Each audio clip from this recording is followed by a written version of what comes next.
dumbest lottery winners of all time by SunnyV2. Let's get into it.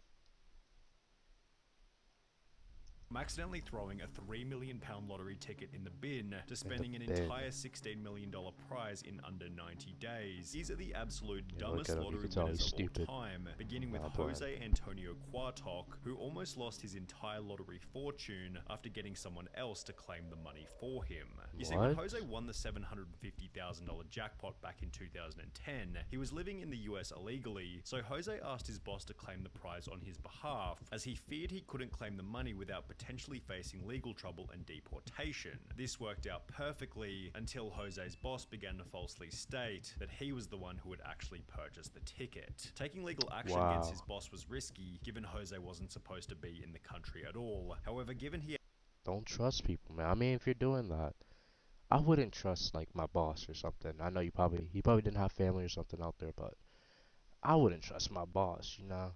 That's all I'm saying. I would have trusted somebody else. security camera footage of him purchasing the ticket, Jose did so and was able to prove that he was the rightful owner to the $750,000 prize. Only $250,000 this went to taxes, another $250,000 was spent on court fees, and throughout the legal process, Jose was jailed for drunk driving and was deported back to Guatemala as soon as he won the court case. However, at least Jose Antonio Cuartoc got to keep some of his winnings, as Denise Rossi wasn't so fortunate. When Denise won a jackpot of $1.3 million back in 1996, she'd been married to Thomas Rossi for over 25 years, yet their relationship was apparently lacking in transparency, as Denise didn't tell her husband about the win, and instead filed for divorce only 11 days after buying the lucky ticket. I was afraid to tell Thomas because I knew he would try to take the money away from me. I went to the Lottery Commission office and told them I was married but contemplating divorce. They told me to file before I got my first check, which I did. Denise was initially successful in hiding the money from her now ex-husband, as for a whole 2 years after their divorce, Thomas had no idea that Denise had ever won the lottery. However, in May 1999, a letter was sent to Thomas's home address asking if Denise was interested in a lump sum buyout of her lottery winnings. This was the first Thomas knew about the lottery prize. He confirmed that Denise was a winner with the California lottery, and given they were still married at the time of the win, Thomas launched a lawsuit stating that he was entitled to half of the prize money. The judge specifically found that Denise's failure to disclose the lottery winnings constituted fraud, oppression, and malice, and as a result,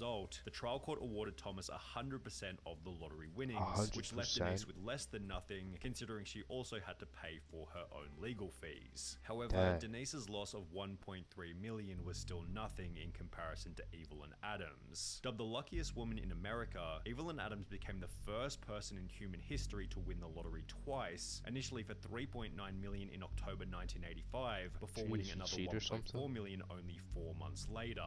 With the probability of this win being approximately 1 in 17.3 trillion, Evelyn seemed to realize that she had no lottery luck left by stating that she was going to quit playing, and instead began to buy various businesses, including the convenience store where the lucky tickets had been purchased. While you could argue that this was a smart move, Evelyn still hadn't fixed her gambling problem, and instead of buying more lottery tickets, she instead took the rest of her winnings to the Atlantic City casinos, where she lost her entire remaining fortune to the slot machines. Without any money left, her business...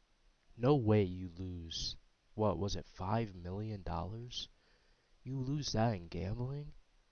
That is just crazy. No, never. Never would I ever lose more than $100 in gambling. That is crazy. This has failed one after the other, and by 2012 Evelyn was living in a trailer park while stating to the media winning the lottery isn't always what it's cracked up to be. Kelly Rogers likely had a similar outlook, as after winning over £1.8 million at the age of only 16, her life was also ruined. Initially, Kelly stated, "I will not go wild and spend loads. I'm going to take some advice and see an accountant. Hopefully I will make us all comfortable. I want to help my family, but I won't change. I just want a normal home, nothing posh. I just want a normal car as well." However, as soon as she received the money, Kelly instead spent £11,500 on 2 boob jobs, £300,000 on clothes, makeup and tattoos, as well as £85,000 on top of the range sports cars. She just completely went back on her word. Hey, I'm not gonna spend on anything too much. I just want a normal life, normal home, normal car, you know? Oh, I got the money now? Dang. My boobs not looking good. Gonna have to spend some money on that. These cars, I'm gonna have to get some real nice ones. Like, what? You really just went completely back on your word. Kelly spent a further £250,000 on holidays to locations including Mexico and Euro Disney, £118,000 on gifts to former boyfriends, £190,000 in unreturned loans to friends and family members, and £50,500 on solicitors' fees, all of which being purchased while she was still in high school. Kelly did make a few smart purchases such as an £180,000 bungalow and a £96,000 home for her mum. However, by the end of the year, Kelly was back to square one, being on welfare with only £2,000 left in her account. She since stated it was too much money for someone so young. Even if you say your life won't change, it does, and often not for the better. Yeah, I just wish I was a bit older at the time of winning it, because I think at 16 you're still just a child, and overnight you've just got to grow up and become an adult. Which is probably why she's now an advocate for raising the UK's legal gambling age from 16 to 18. Kelly... See, she done messed it up for everybody. Nah, blame. But seriously, like, I understand what you mean by changes your mind, but that much where you completely go back on your word. Hey, I just want a normal house, normal life. I got the money, no, I'm just gonna blow it all away. Like, what? That's just, no, I just don't. It's just hard for me to believe.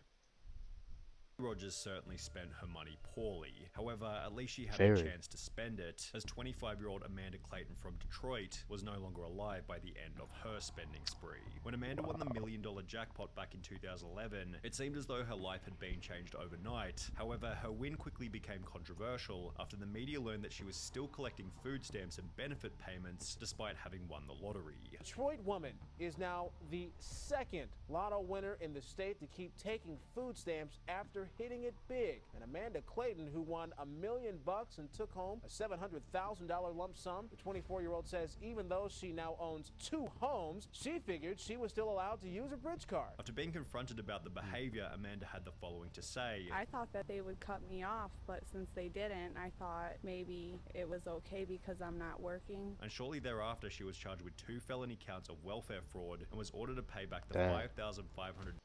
I was about to say, if it was me, if I would have done the same, but now that I'm reading this, I don't know. I'm not trying to go through all that. But hey, you got so much money and they're not cutting you off from getting free food. You can't say that you'll be like, hey guys, I got a lot of money. Take my free food away. You know what I'm saying? Like, I'd kind of keep doing it too. But now I'm hearing this, I wouldn't. Worth of food stamps she'd received. While Amanda quickly paid the $5,500 back, she never got the chance to spend the rest of the money, as only 6 months later she would unfortunately overdose in one of her 2 homes. He says she was tormented by the fame and the problems that came with winning the lottery. What's the point of having money if you're not going to have happiness? He says she didn't want the money anymore and bought things for her family and set up college funds for her children. He says she only had $67,000 of her winnings left. The end to Amanda Clayton's story was somewhat unexpected. However, a 2-second glance at Ryan McGee is more than enough to predict that this lottery win would eventually end in disaster. What's wrong with his mouth? Looking for an easy way to run Gosh, videos these on ads. Say hello to Parallels Desktop. No. Optimized.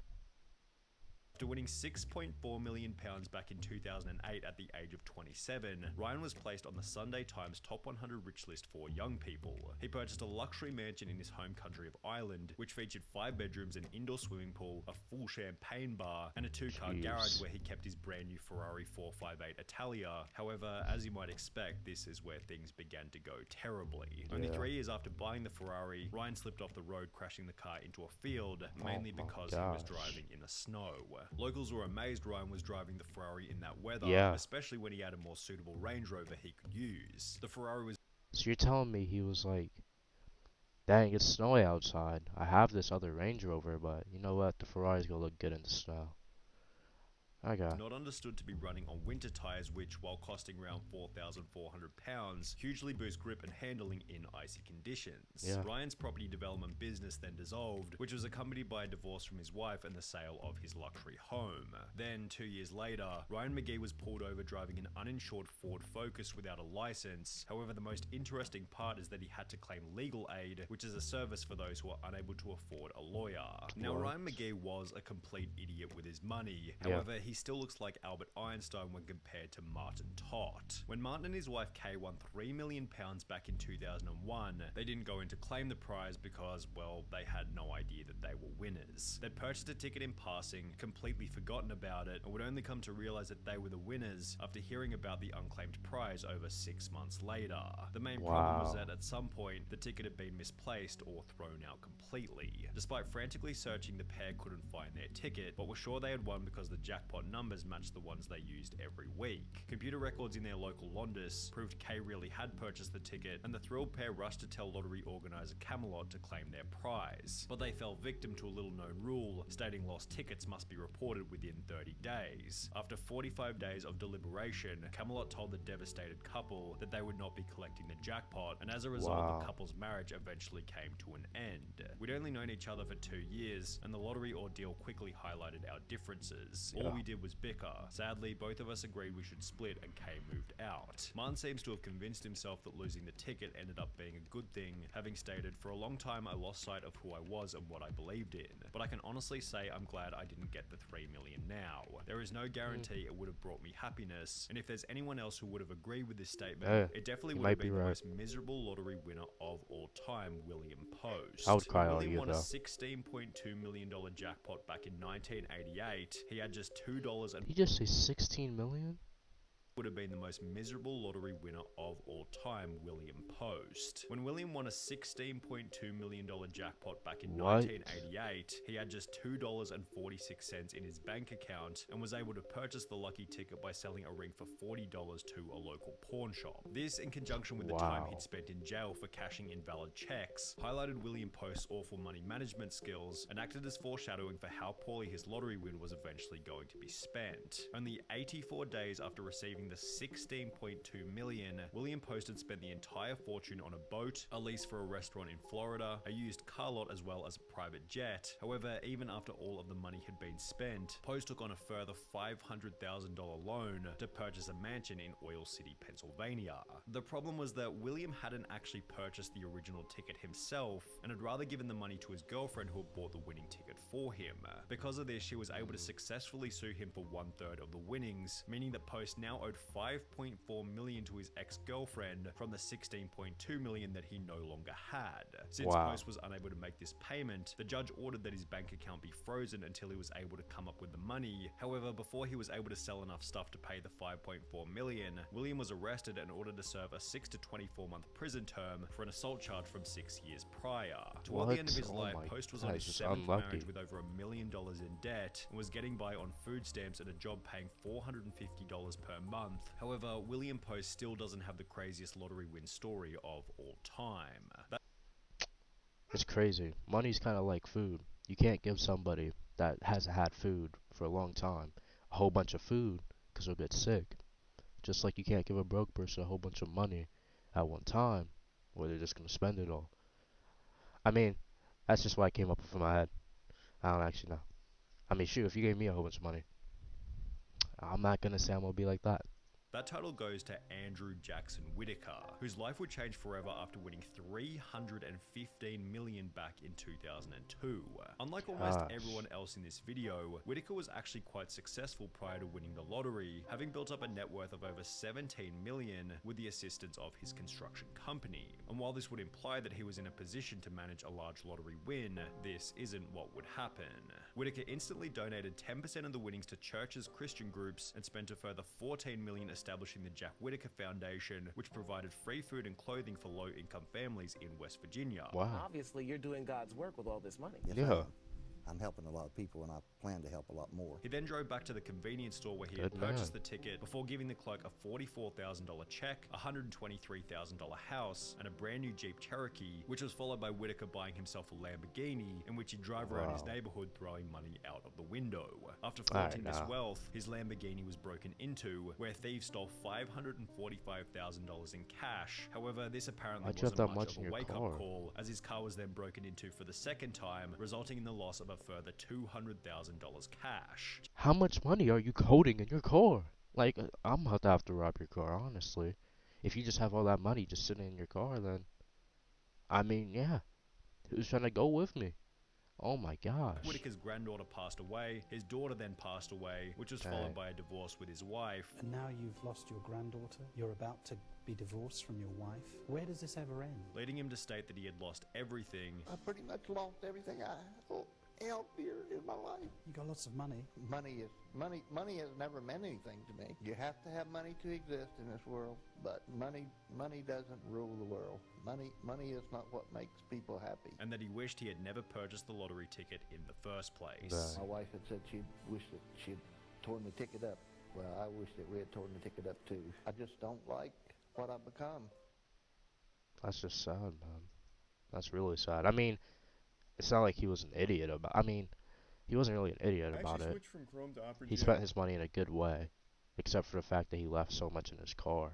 It's just sad how it turned out. I mean, well, that's the video. That last part actually got me in tears, man. No, I'm sorry, it doesn't got me in tears, but seriously, that's it. Peace.